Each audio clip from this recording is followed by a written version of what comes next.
আমরা যুবকদের প্রত্যাশার বাংলাদেশ গড়তে চাই, আমরা মা বোনদের নিরাপদ বাংলাদেশ গড়তে চাই, আমরা শ্রমিকদের মর্যাদাপূর্ণ অধিকারের বাংলাদেশ গড়তে চাই, আমরা কৃষক বন্ধুটির জন্য তার স্বস্তির কৃষি ব্যবস্থা গড়ে তুলে সেই বাংলাদেশ গড়তে চাই।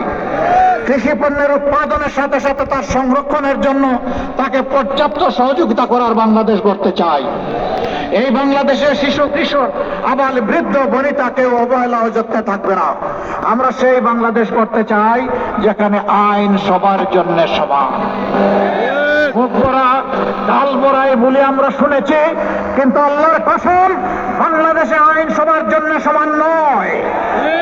যার প্রভাব আছে, অর্থের জোর আছে, আইন তার পক্ষে কথা বলে।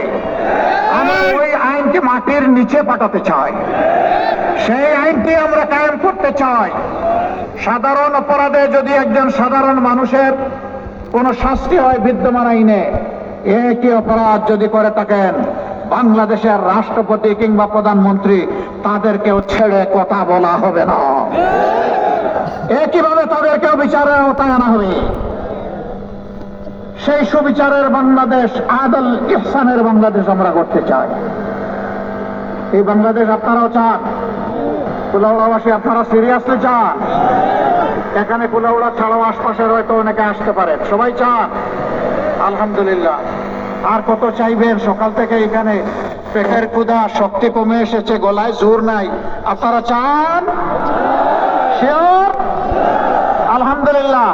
তাহলে আমি আপনাদেরকে আশ্বাস দিচ্ছি, আপনারা এখানে দুইজন এমপিকে ভোট দিবেন ইনশাআল্লাহ।